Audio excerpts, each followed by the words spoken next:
ഒരു മെസ്സേജ് കണ്ടല്ലോ, എന്താടാ തിരിച്ചു വിളിക്കാത്ത? ഞാൻ ഡ്രൈവിംഗിലായിരുന്നു.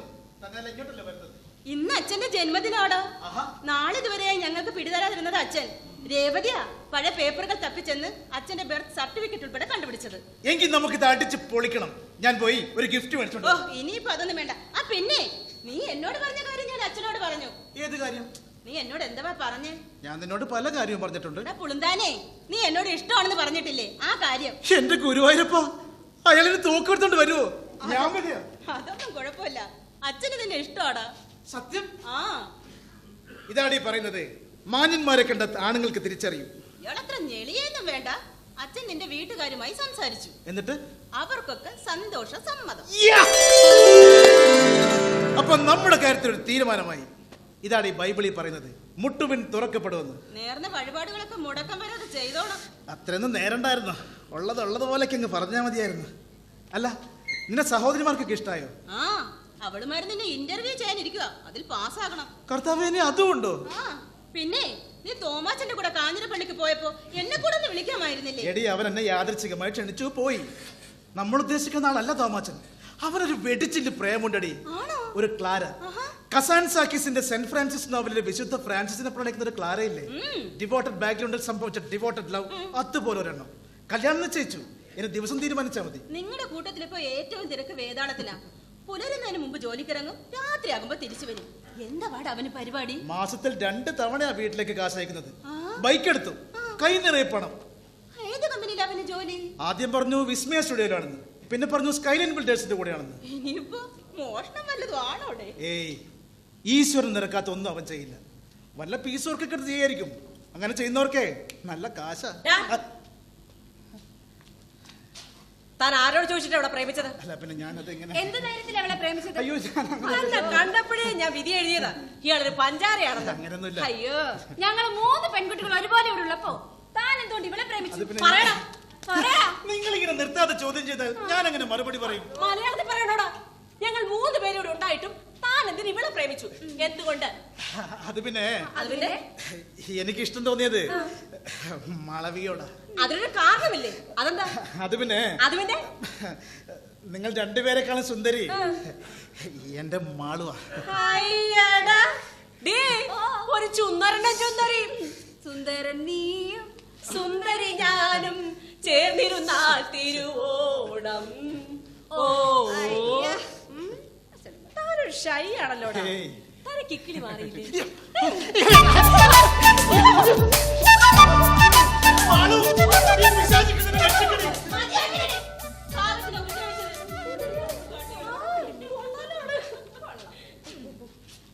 എടാ സച്ചി, ഒരമ്മയുടെ ഉദരത്തിൽ ഒരച്ഛന്റെ കരുതലിൽ ഒരുമിച്ച് കെട്ടിപ്പിടിച്ചു കിടന്നവരാ ഞങ്ങൾ.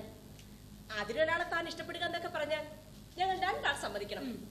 ഞങ്ങളിൽ ഒരാളെ നിർത്താൻ ഈ വിവാഹത്തിന് മാള് സമ്മതിക്കില്ല. അതാ ഞങ്ങൾ കൂടപ്പിറപ്പുകൾ തമ്മിലുള്ള പരസ്പര ധാരണ. നിങ്ങൾ എതിർക്കോ? എനിക്ക് എന്നേക്കാൾ ഇഷ്ടം മാളുവിനെ.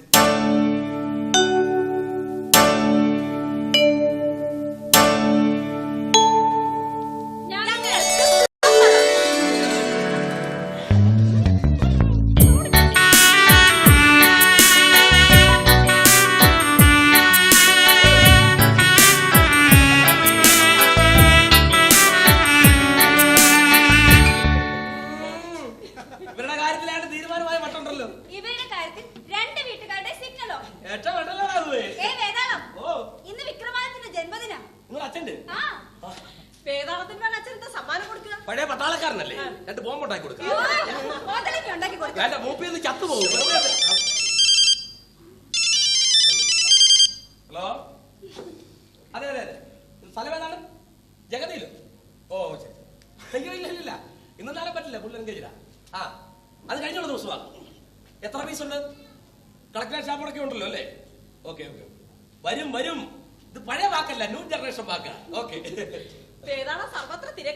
നിങ്ങളൊക്കെ ഒരു സ്ഥാപനത്തിലല്ലേ ജോലി ചെയ്യുന്നത്? എനിക്ക് ഫീൽഡ് വർക്ക്, അതുകൊണ്ടല്ലേ തിരക്ക്. പിന്നെ ക്യാപ്റ്റന്റെ ബർത്ത്ഡേക്ക് എന്താ പ്രത്യേകത? ഞാൻ കുളിച്ചിട്ട് വരാം കേട്ടോ. ഒരുപാട് കാലമായുള്ള ഒരു പരീക്ഷണമാ, ചിലപ്പോ വിജയിച്ചാലോ. എന്തോ കാര്യമായ അവസ്ഥ അവസ്ഥയിലാ പ്രശാന്ത്. അയാൾ ഈ ജോലി വല്ലാതെ എൻജോയ് ചെയ്യുന്നുണ്ട്. വീട്ടിലേക്ക് കാശയച്ചിട്ട് വന്നിട്ട് അവൻ കട്ടിലിൽ മലർന്നു കിടന്ന് പാട്ട് പാടും. എല്ലാവരും ഉണ്ടല്ലോ. Many more happy returns of the day. സാറിന് സമ്മാനമൊന്നും കരുതിയില്ല, ഇപ്പോഴാണ് അറിയുന്നത്. വിരോധമില്ലെങ്കിൽ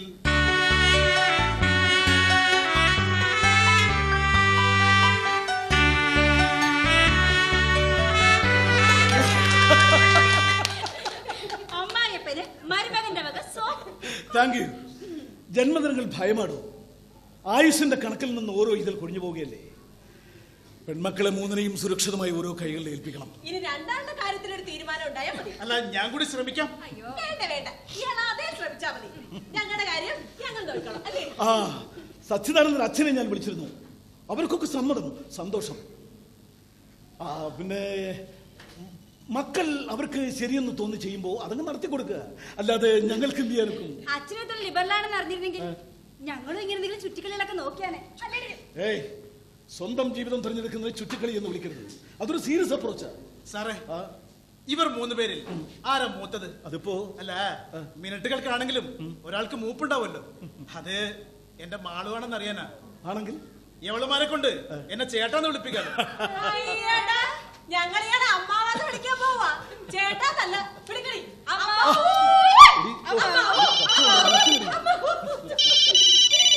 അച്ഛനാ? അച്ഛൻ സച്ചി. ഞാൻ അറിഞ്ഞു. അത് പിന്നെ ഞാൻ പറയാത്തതേ, മാളുവിന്റെ ഒരു പൂർണ്ണ സമ്മതം കിട്ടിയില്ലായിരുന്നു. ഇപ്പൊ കിട്ടി. ഇല്ല, ഞാൻ അറിഞ്ഞില്ല.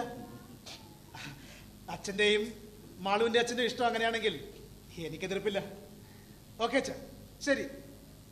അച്ഛനൊരു റിംഗ് എക്സ്ചേഞ്ചിന്റെ കാര്യം പറഞ്ഞു. എന്റെ തീരുമാനമാണ്. പെൺമക്കളെ കിട്ടിയതിനു ശേഷം ആഘോഷിക്കുന്ന ആദ്യത്തെ ജന്മദിനമാണ്. എന്റെ മാളുവിന്റെ വിവാഹം തീരുമാനിച്ചുകൊണ്ട് നിങ്ങൾ ഓരോ മോതിരം കൈമാറി നമ്മൾ ഈ ദിവസം അങ്ങനെ ജീവിതത്തിൽ അടയാളപ്പെടുത്തുന്നു. എന്തേ? Many many happy returns of the day.